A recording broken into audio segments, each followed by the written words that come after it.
ನಮಸ್ಕಾರ ಕದಂಬ ನ್ಯೂಸ್ಗೆ ಸ್ವಾಗತ. ನಾನು ಸೋನಿಕಾ ಸುದೇಶ್. ಮೊದಲಿಗೆ ಮುಖ್ಯಾಂಶಗಳು. ಮುಖ್ಯಮಂತ್ರಿ ಸಿದ್ದರಾಮಯ್ಯ ಏಪ್ರಿಲ್ 16ಕ್ಕೆ ಬೀದರ್ಗೆ ಆಗಮನದ ಹಿನ್ನೆಲೆಯಲ್ಲಿ ಜಿಲ್ಲಾಧಿಕಾರಿಗಳ ಕಚೇರಿಯಲ್ಲಿ ಪೂರ್ವಭಾವಿ ಸಭೆ. ಪರವಾನಗಿ ಭೂಮಾಪಕರ ಕಾಯಂ ಮಾಡಲು ಕ್ರಮ, ಸಿಎಂ ಸಿದ್ದರಾಮಯ್ಯ ಘೋಷಣೆ. ಚಿಕ್ಕಮಗಳೂರು ಮನೆ ಮೇಲೆ ಬಿದ್ದ ಕೆಎಸ್ಆರ್ಟಿಸಿ ಬಸ್, 30 ಮಂದಿಗೆ ಗಾಯ. ಸುದ್ದಿಯ ವಿವರಗಳು. ಮುಖ್ಯಮಂತ್ರಿಗಳಾದ ಸಿದ್ದರಾಮಯ್ಯ ಅವರು ಏಪ್ರಿಲ್ 16ರಂದು ಬೀದರ್ ಜಿಲ್ಲೆಗೆ ಆಗಮಿಸುತ್ತಿರುವ ಹಿನ್ನೆಲೆಯಲ್ಲಿ ಇಂದು ಜಿಲ್ಲಾಧಿಕಾರಿಗಳ ಕಚೇರಿಯಲ್ಲಿ ಪೂರ್ವಭಾವಿ ಸಭೆ ನಡೆಯಿತು. ಸಭೆಯ ಅಧ್ಯಕ್ಷತೆ ವಹಿಸಿ ಸಚಿವ ಈಶ್ವರ್ ಖಂಡ್ರೆ ಮಾತನಾಡಿ 2025ನೇ ಇಸ್ವಿಯಲ್ಲಿ ಬೀದರ್ ಜಿಲ್ಲೆಯ ಅಭಿವೃದ್ಧಿಗೆ ಸುಮಾರು 2025 ಕೋಟಿ ರೂಪಾಯಿ ಮೌಲ್ಯದ ವಿವಿಧ ಯೋಜನೆಗಳಿಗೆ ಮುಖ್ಯಮಂತ್ರಿಗಳಾದ ಸಿದ್ದರಾಮಯ್ಯ ಅವರ ಅಮೃತ ಹಸ್ತದಿಂದ ಶಿಲಾನ್ಯಾಸ ಮತ್ತು ಪೂರ್ಣಗೊಂಡಿರುವ ಕಾಮಗಾರಿಗಳ ಉದ್ಘಾಟನೆ ಮಾಡಲಾಗುವುದು. ಕಳೆದ 1.5 ವರ್ಷದಿಂದ ಸ್ಥಗಿತಗೊಂಡಿದ್ದ ಬೀದರ್ ಬೆಂಗಳೂರು ನಾಗರಿಕ ವಿಮಾನಯಾನ ಸೇವೆಯನ್ನು ಇದೇ ಏಪ್ರಿಲ್ 15ರಿಂದ ಪುನಃ ಆರಂಭಗೊಳಿಸಲಾಗಿದ್ದು, ಮುಖ್ಯಮಂತ್ರಿ ಸಿದ್ದರಾಮಯ್ಯನವರು ಏಪ್ರಿಲ್ 16ರಂದು ಬೀದರ್ ನಗರಕ್ಕೆ ಆಗಮಿಸಿ ವಿಮಾನಯಾನ ಸೇವೆಗೆ ವಿದ್ಯುಕ್ತವಾಗಿ ಚಾಲನೆ ನೀಡಲಿದ್ದಾರೆ. ಮುಖ್ಯಮಂತ್ರಿಗಳಿಂದ ಶಿಲಾನ್ಯಾಸಗೊಳ್ಳಲಿರುವ ಪ್ರಮುಖ ಕಾಮಗಾರಿಗಳು ಎಂದರೆ ಪ್ರಜಾಸೌಧ, ಜಿಲ್ಲಾಡಳಿತ ಭವನ, ಭಾಲ್ಕಿ ಕ್ರೀಡಾಂಗಣ, ಭಾಲ್ಕಿ ಹೊಸ ಆಸ್ಪತ್ರೆ, ಹೊನ್ನೆಕೇರಿ ಪರಿಸರ, ಪ್ರವಾಸೋದ್ಯಮ ಯೋಜನೆ, ನೀರಾವರಿ ಯೋಜನೆಗಳು, ಬಸವಕಲ್ಯಾಣದ ಆಧುನಿಕ ಅನುಭವ ಮಂಟಪದ ಕಾಮಗಾರಿ ಮುಂದುವರೆದಿದ್ದು ಪೂರ್ಣಗೊಳ್ಳುವ ಹಂತದಲ್ಲಿದೆ. ಬೀದರ್ ಜಿಲ್ಲೆಯನ್ನು ಧಾರ್ಮಿಕ, ಐತಿಹಾಸಿಕ ಹಾಗೂ ಆಧ್ಯಾತ್ಮಿಕ ತಾಣವಾಗಿ ರೂಪಿಸುವಲ್ಲಿ ಈ ಯೋಜನೆಗಳು ಮಹತ್ವಪೂರ್ಣ ಪಾತ್ರ ವಹಿಸಲಿವೆ. ಏಪ್ರಿಲ್ 16ರಂದು ನಡೆಯುವ ಕಾರ್ಯಕ್ರಮದಲ್ಲಿ ಉಪಮುಖ್ಯಮಂತ್ರಿ ಡಿಕೆ ಶಿವಕುಮಾರ್, ಆರೋಗ್ಯ ಸಚಿವ ದಿನೇಶ್ ಗುಂಡೂರಾವ್, ಗ್ರಾಮೀಣ ಅಭಿವೃದ್ಧಿ ಹಾಗೂ ಪಂಚಾಯತ್ ರಾಜ್ ಸಚಿವ ಪ್ರಿಯಾಂಕಾ ಖರ್ಗೆ ಸೇರಿದಂತೆ ಹಲವು ಗಣ್ಯರು ಹಾಗೂ ಜಿಲ್ಲೆಯ ಜನಪ್ರತಿನಿಧಿಗಳು ಭಾಗವಹಿಸಲಿದ್ದಾರೆ ಎಂದರು. ಬರುವ 16ನೇ ತಾರೀಕಿಗೆ ನಮ್ಮೆಲ್ಲರ ನೆಚ್ಚಿನ ಮುಖ್ಯಮಂತ್ರಿಗಳಾದಂತಹ ಸನ್ಮಾನ್ಯ ಶ್ರೀ ಸಿದ್ದರಾಮಯ್ಯಜಿಯವರು, ಉಪಮುಖ್ಯಮಂತ್ರಿಗಳಾದಂತಹ ಡಿಕೆ ಶಿವಕುಮಾರ್ ಅವರು ಬೀದರ್ ಜಿಲ್ಲೆಗೆ ಆಗಮಿಸಲಿದ್ದಾರೆ. ಈ ಜಿಲ್ಲೆಯಲ್ಲಿ ವಿವಿಧ ಇಲಾಖೆಗಳಲ್ಲಿ ಅಭಿವೃದ್ಧಿ ಪರ ಕೆಲಸ ಕಾರ್ಯಗಳಿದ್ದಾವೆ. ಅದರ ಶಂಕುಸ್ಥಾಪನೆ ಮತ್ತು ಉದ್ಘಾಟನೆ ಕಾರ್ಯಕ್ರಮಗಳನ್ನು ನಾವು ಆಯೋಜನೆ ಮಾಡಿದ್ದೇವೆ. ಈ ಒಂದು ಕಾರ್ಯಕ್ರಮದಲ್ಲಿ ಸುಮಾರು 25,000ಗಿಂತಲೂ ಜಾಸ್ತಿ ಜನ, ಸುಮಾರು 50,000 ಜನ ಸೇರುವ ನಿರೀಕ್ಷೆ ಇದೆ. ಬಹಳ ದೊಡ್ಡ ಪ್ರಮಾಣದಲ್ಲಿ ಈ ಕಾರ್ಯಕ್ರಮ ಆಯೋಜನೆ ಮಾಡಲಾಗಿದೆ. ಮತ್ತೆ ಇದರಲ್ಲಿ 1,000 ಕೋಟಿಗಿಂತಲೂ ಜಾಸ್ತಿ ಅನುದಾನದ ಮೊತ್ತದ ಕಾರ್ಯಕ್ರಮಗಳನ್ನು, ಯೋಜನೆಗಳನ್ನು ಉದ್ಘಾಟನೆ ಮತ್ತು ಶಂಕುಸ್ಥಾಪನೆ ಕಾರ್ಯಕ್ರಮಗಳು ನಡೀತವೆ. ಅದರಲ್ಲಿ ನೀರಾವರಿ ಯೋಜನೆ ಇದೆ, ಅದರಲ್ಲಿ ಜಿಲ್ಲಾಡಳಿತ, ಜಿಲ್ಲಾ ಸಂಕೀರ್ಣ ಇದೆ, ಕುಡಿಯ ನೀರಿನ ಯೋಜನೆಗಳಿದ್ದಾವೆ, ರಸ್ತೆ, ಚರಂಡಿ, ಶಾಲೆ ಕೋಣೆಗಳು, ವಸತಿ ಶಾಲೆಗಳು. ಇವತ್ತು ನಮ್ಮ ಅರಣ್ಯ ಇಲಾಖೆ ವತಿಯಿಂದ ಇವತ್ತು ನಾವು ಎಕೋ ಟೂರಿಸಂ ಪಾರ್ಕ್ ಶಂಕುಸ್ಥಾಪನೆ ಮಾಡ್ತಾ ಇದ್ದೇವೆ. ಹಲವಾರು ಕಾರ್ಯಕ್ರಮಗಳು, ಹಲವಾರು ಯೋಜನೆಗಳು ಇವತ್ತು ಸನ್ಮಾನ್ಯ ಮುಖ್ಯಮಂತ್ರಿಯವರ ಇದರಿಂದ ಅವರ ಮತ್ತು ನಮ್ಮ ಎಲ್ಲ ಸಚಿವರ ಸಂಪುಟದ ಅನೇಕ ಸದಸ್ಯರು ಈ ಒಂದು ಕಾರ್ಯಕ್ರಮದಲ್ಲಿ ಭಾಗವಹಿಸುವರಿದ್ದಾರೆ. ಇವತ್ತು ನಾನು ಪೂರ್ವ ಸಿದ್ಧತೆ ಸಭೆ ಕರೆದಿದ್ದೇನೆ. ಪೂರ್ವ ಸಿದ್ಧತೆ ಸಭೆಯಲ್ಲಿ ನಾವೆಲ್ಲ ಕೂಲಂಕುಷವಾಗಿ ಇದರ ಬಗ್ಗೆ ಚರ್ಚೆ ಮಾಡಿ ಇವತ್ತು ಬಹಳ ಶಿಸ್ತುಬದ್ಧವಾಗಿ ಈ ಜಿಲ್ಲೆಯ ಸಮಸ್ಯೆಗಳನ್ನು ಸನ್ಮಾನ್ಯ ಮುಖ್ಯಮಂತ್ರಿಗಳ ಗಮನದಲ್ಲಿ ತರ್ತೇವೆ. ಜಿಲ್ಲೆಯ ಅಭಿವೃದ್ಧಿ ಪತ್ರದತ್ತ ತೆಗೆದುಕೊಂಡು ಹೋಗುವಂತಹ ಕೆಲಸ ಎಲ್ಲರೂ ಒಗ್ಗಟ್ಟಾಗಿ ಸೇರಿ ಮಾಡ್ತೇವೆ. ಪರವಾನಗಿ ಭೂಮಾಪಕರ ಕಾಯಂ ಮಾಡಲು ಕ್ರಮ ಕೈಗೊಳ್ಳಲಾಗುವುದು ಎಂದು ಮುಖ್ಯಮಂತ್ರಿ ಸಿದ್ದರಾಮಯ್ಯ ಅವರು ಗುರುವಾರ ಘೋಷಣೆ ಮಾಡಿದ್ದಾರೆ. ವಿಧಾನಸೌಧದ ಮುಂಭಾಗ ಭೂಮಾಪನ, ಕಂದಾಯ ವ್ಯವಸ್ಥೆ ಮತ್ತು ಭೂ ದಾಖಲೆಗಳ ಇಲಾಖೆ ಹಾಗೂ ಇಲಾಖೆಯ ನೌಕರರ ಸಂಘಗಳ 36ನೇ ರಾಷ್ಟ್ರೀಯ ಭೂಮಾಪನ ದಿನಾಚರಣೆಯನ್ನು ಉದ್ಘಾಟಿಸಿ ಮುಖ್ಯಮಂತ್ರಿಗಳು ಮಾತನಾಡಿದರು. ಕಂದಾಯ ಇಲಾಖೆ ಸರ್ಕಾರದ ಮಾತ್ರ ಇಲಾಖೆ ಇದ್ದಂತೆ ಈ ಇಲಾಖೆ ಅಚ್ಚುಕಟ್ಟಾಗಿ ಕೆಲಸ ಮಾಡಿದರೆ ರೈತ ಸಮುದಾಯ ನೆಮ್ಮದಿಯಾಗಿರುತ್ತದೆ. ಕೃಷ್ಣ ಭೈರೇಗೌಡ ಅವರ ನೇತೃತ್ವದಲ್ಲಿ ಕಂದಾಯ ಇಲಾಖೆಯಲ್ಲಿ ಅತ್ಯುತ್ತಮ ಕೆಲಸಗಳಾಗುತ್ತಿವೆ ಎಂದು ಮೆಚ್ಚುಗೆ ಸೂಚಿಸಿದರು. ನಾನು 2 ಬಾರಿ ಮುಖ್ಯಮಂತ್ರಿಯಾಗಿ ಕಂದಾಯ ಇಲಾಖೆಯ ನೌಕರರ ಬಹಳಷ್ಟು ಸಮಸ್ಯೆಗಳನ್ನು ಬಗೆಹರಿಸಿದ್ದೇನೆ. ಪೂರ್ತಿ ಸಮಸ್ಯೆ ಬಗೆಹರಿದಿಲ್ಲ ಎನ್ನುವ ಬೇಸರ ನನಗೂ ಇದೆ. ತಹಸೀಲ್ದಾರ್, ಎಸ್ಸಿ ಕಚೇರಿಗಳಲ್ಲಿ ಸುಗಮವಾಗಿ ಪ್ರಾಮಾಣಿಕವಾಗಿ ಕೆಲಸ ಮಾಡಿದರೆ ನಾಡಿನ ಜನತೆ, ರೈತ ಸಮುದಾಯ ಅತ್ಯಂತ ನೆಮ್ಮದಿಯಾಗಿರುತ್ತದೆ. ಇರುತ್ತದೆ. ಕಂದಾಯ ಇಲಾಖೆಗೆ ಅಗತ್ಯ ಇರುವಷ್ಟು ಹಣ ಕೊಟ್ಟಿದ್ದೇವೆ, ಮುಂದೆಯೂ ಕೊಡುತ್ತೇವೆ. ಅಗತ್ಯ ಸಿಬ್ಬಂದಿ ಬಲವನ್ನು ಕೊಟ್ಟಿದ್ದೇವೆ. ಅಗತ್ಯ ಇದ್ದರೆ ಮತ್ತಷ್ಟು ಕೊಡಲಾಗುವುದು. ಖಾಲಿ ಇರುವ ಎಲ್ಲ ಸರ್ವೇಯರ್ ಹುದ್ದೆಗಳ ನೇಮಕಾತಿ ಅತ್ಯಂತ ಪಾರದರ್ಶಕವಾಗಿ ಆಗಿದೆ. ಸದ್ಯದಲ್ಲೇ ನೇಮಕಾತಿ ಪತ್ರವನ್ನು ಕೊಡುತ್ತೇವೆ ಎಂದರು. ದಕ್ಷತೆ ಹೆಚ್ಚಬೇಕಾದ್ರೆ ಇಲಾಖೆಯನ್ನ ಬಹಳ ಚೆನ್ನಾಗಿ ಅರ್ಥ ಮಾಡ್ಕೋಬೇಕು.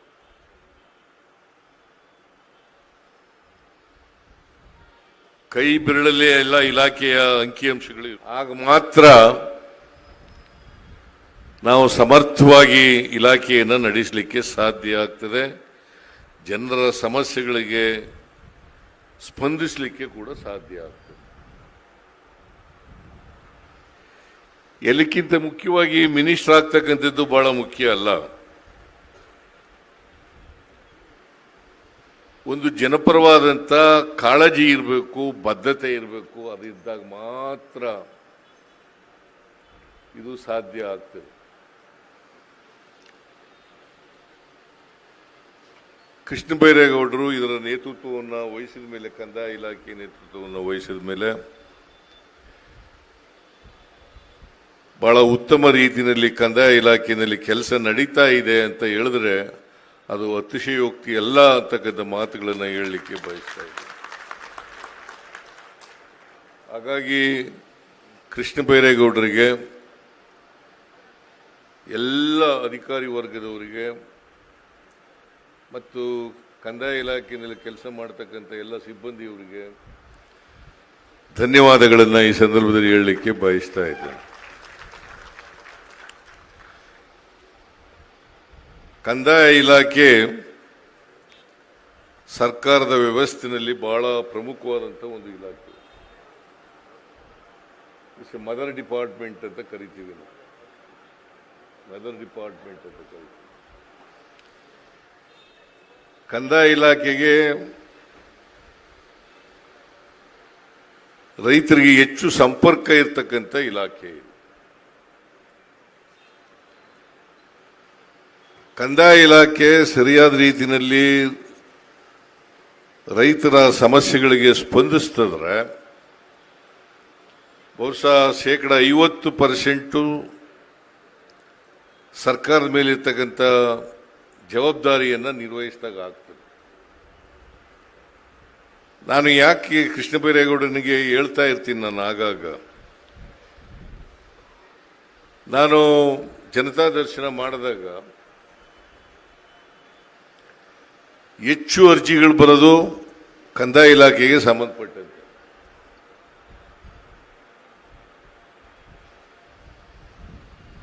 ಜನತಾ ದರ್ಶನದಲ್ಲಿ ಹೆಚ್ಚು ಅರ್ಜಿಗಳು ಬಂದರೆ ಅದರರ್ಥ ಕಂದಾಯ ಇಲಾಖೆಯಲ್ಲಿ ಇನ್ನೂ ಹೆಚ್ಚು ಕೆಲಸಗಳಾಗಬೇಕಾಗಿದೆ ಅಂತಕ್ಕಂಥದ್ದು ಅರ್ಥ. ಅದರಲ್ಲೂ ವಿಶೇಷವಾಗಿ ಸರ್ವೆಗೆ ಸಂಬಂಧಪಟ್ಟಂತೆ ಇವತ್ತು ಜನ ನೆಮ್ಮದಿಯಿಂದ ಶಾಂತಿಯಿಂದ ಇರಬೇಕಾದ್ರೆ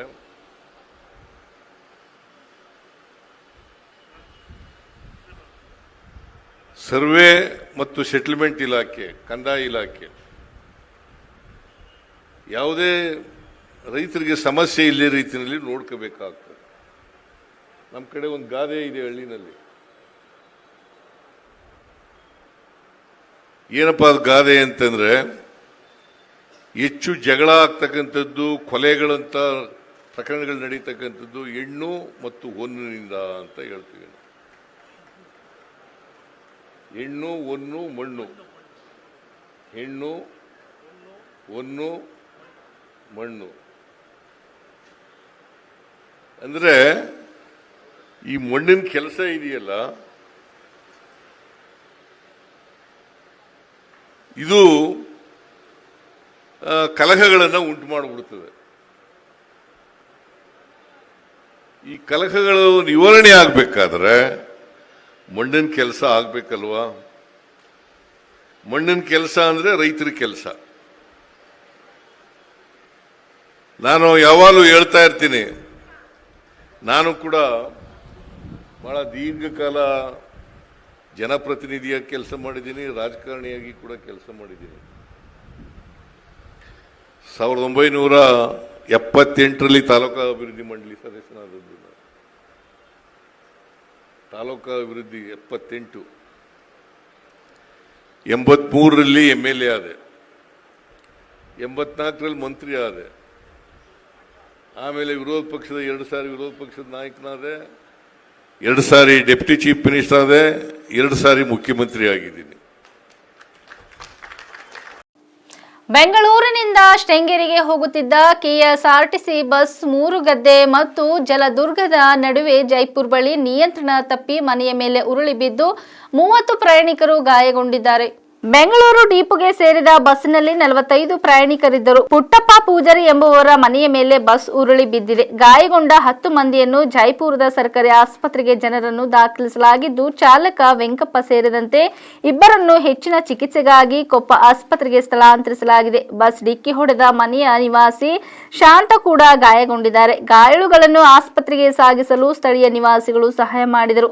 ಅಪಘಾತಕ್ಕೆ ಅತಿ ವೇಗವೇ ಕಾರಣ ಎಂದು ಸ್ಥಳೀಯರು ಹೇಳಿದ್ದಾರೆ. ಬಸ್ ತುಂಬಾ ಹಳೆಯದಾಗಿದ್ದು ಉತ್ತಮವಾಗಿ ನಿರ್ವಹಿಸದೇ ಇರಬಹುದು ಎಂದು ಸ್ಥಳೀಯರು ಆರೋಪಿಸಿದ್ದಾರೆ. ಈ ಸಂಬಂಧ ಜೈಪುರ್ ಪೊಲೀಸ್ ಠಾಣೆಯಲ್ಲಿ ಪ್ರಕರಣ ದಾಖಲಾಗಿದೆ. ನಿಲ್ದಾಣದಲ್ಲ ಪ್ರಕರಣ ದಾಖಲಾಗಿದೆ.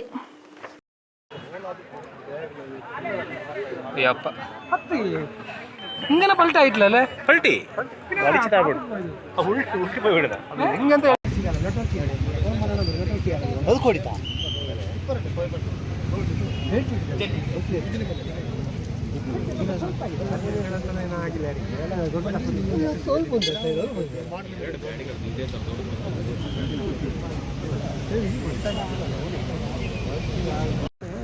ಎಂತ ಮಾಡ್ರಲ್ಲ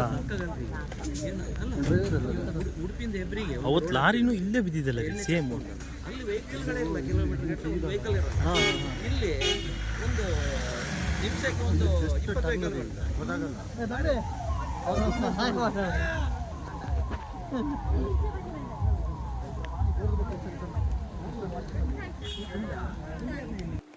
ವಿಜಯನಗರ ಜಿಲ್ಲೆ ಕೂಡ್ಲಿಗಿ ಪಟ್ಟಣ ಪಂಚಾಯಿತಿ ವ್ಯಾಪ್ತಿಯ ಅಮರದೇವರ ಗುಡ್ಡ ಕೆರೆಯಲ್ಲಿ ಹಲವು ದಿನಗಳಿಂದ ಪ್ರತಿದಿನವೂ ಸಾವಿರಾರು ಮೀನುಗಳು ಸಾವನ್ನಪ್ಪಿ ದಡ ಸೇರಿಯುತ್ತಿವೆ. ನಿಖರ ಕಾರಣ ತಿಳಿಯದಾಗಿದ್ದು ನಿಗೂಢವಾಗಿದೆ. ಕೆರೆಯಲ್ಲಿ ಮೀನುಗಾರಿಕೆ ಮಾಡಲು ಗುತ್ತಿಗೆ ಪಡೆದವರು ಹೇಳುವುದಾದರೆ, ತಮಗಾದವರು ಯಾರೋ ಕೆರೆಯಲ್ಲಿ ವಿಷ ಮಿಶ್ರಣ ಮಾಡಿರುವ ಸಾಧ್ಯತೆ ಇದ್ದು, ಈ ಕಾರಣಕ್ಕಾಗಿ ಈ ರೀತಿ ಮೀನುಗಳು ಮರಣವನ್ನುಪ್ಪುತ್ತಿವೆ. ಪರಿಣಾಮ ಸುಮಾರು 30 ಲಕ್ಷಕ್ಕೂ ಅಧಿಕ ಬೆಲೆಯ ಮೀನುಗಳು ಮರಣವನ್ನಪ್ಪಿವೆ ಎಂದು ಮೀನುಗಾರಿಕೆ ಗುತ್ತಿಗೆದಾರರಾದ ಭೋವಿ ರಮೇಶ್ ತಮ್ಮ ಅಳಲು ತೋಡಿಕೊಂಡಿದ್ದಾರೆ. ಕಳೆದ ವರ್ಷದ ಹಿಂದೆ ಇದೇ ರೀತಿ ನಷ್ಟ ಅನುಭವಿಸಿದ್ದು, ಅದೇ ರೀತಿ ಈ ಬಾರಿಯೂ ಜರುಗಿದೆ. ಯಾರೋ ಕಿಡಿಗೇಡಿಗಳು ಕೆರೆಯ ನೀರಿಗೆ ವಿಷ ಬೆರೆಸಿದ್ದಾರೆಂಬ ಶಂಕೆಯನ್ನು ಅವರು ವ್ಯಕ್ತಪಡಿಸಿದ್ದಾರೆ. ಸಂಬಂಧಿಸಿದ ಇಲಾಖೆಗಳು ತಮಗಾದ ನಷ್ಟಕ್ಕೆ ಸೂಕ್ತ ಪರಿಹಾರ ಒದಗಿಸಿಕೊಡಬೇಕೆಂದು ಅವರು ಸಂಬಂಧಿಸಿದ ಇಲಾಖೆಗಳಿಗೆ ಮನವಿ ಮಾಡಿದ್ದಾರೆ.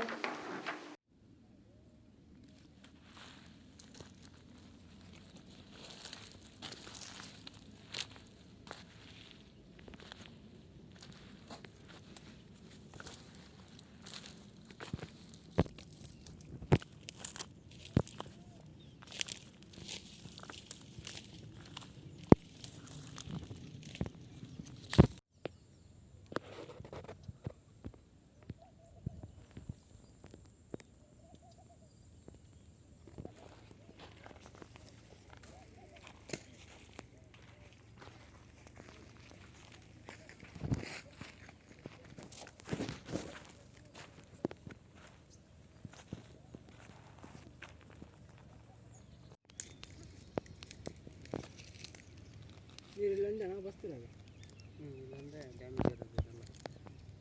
ಅವೆಲ್ಲ ಊರರೆಲ್ಲ ಬಂದು ತುಂಬ ಕೆರೆ ಇತ್ತು, ಬಂದು ಚೀಲೆಲ್ಲ ಇಟ್ಟಿದ್ವಿ. ಬಂದ ವಿಡಿಯೋ ಮಾಡಕತ್ತಾರ.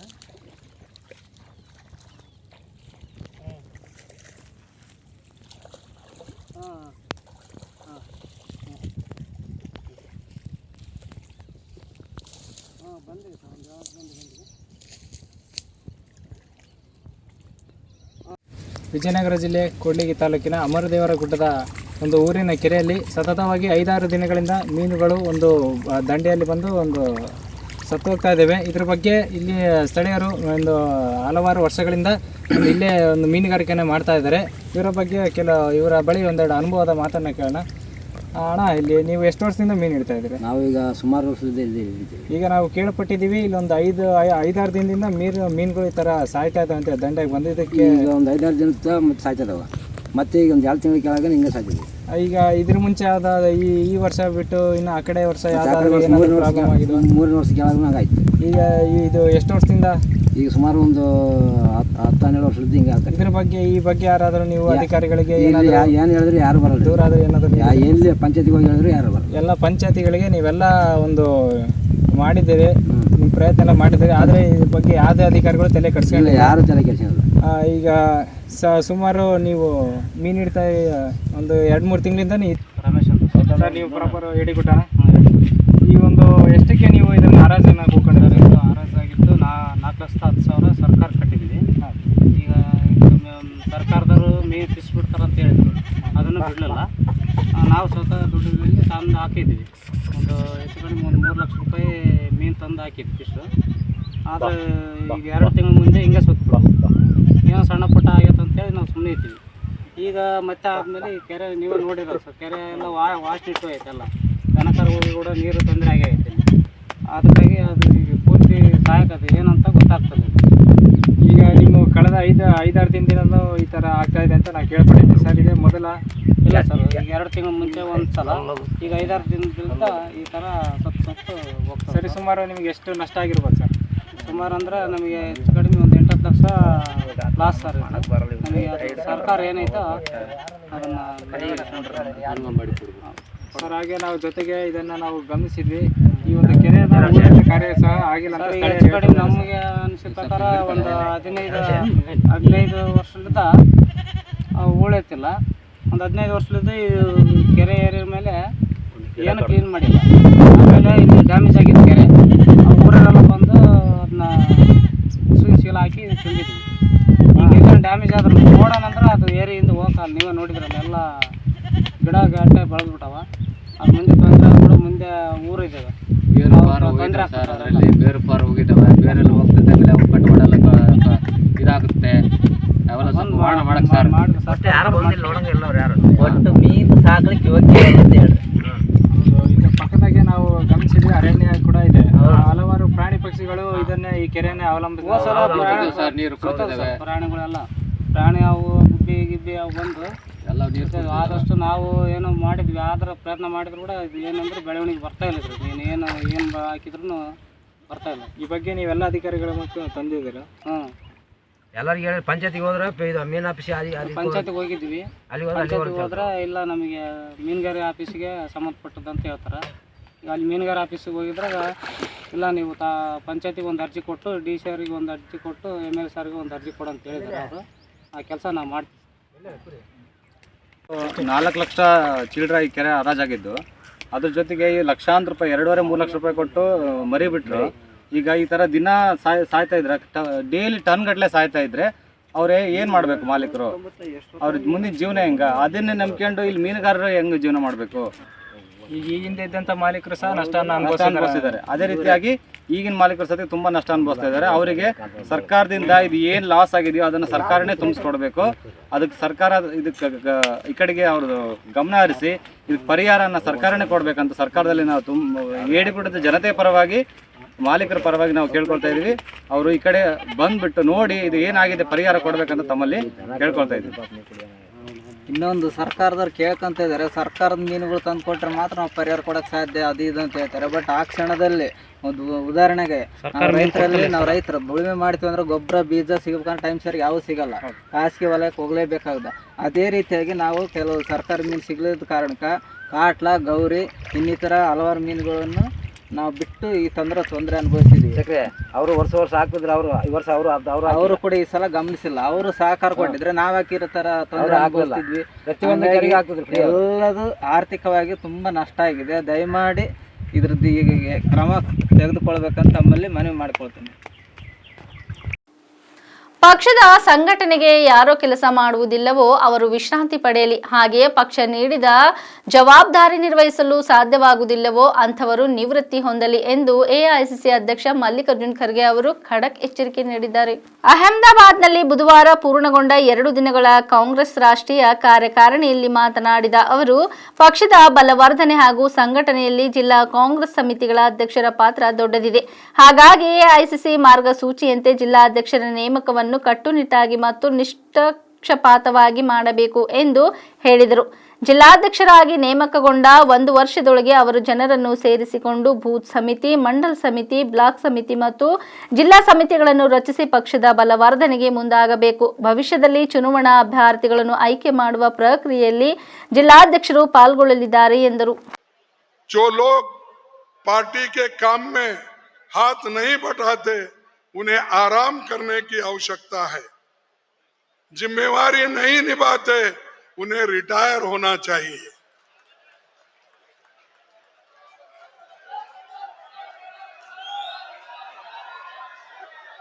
और हमने और राहुल जी ने जो एक प्रोसेस किया, इनपुट लिया, हम भविष्य में कैंडिडेट सिलेक्शन के प्रोसेस में जिला अध्यक्षों को इन्वॉल्व करने वाले हैं.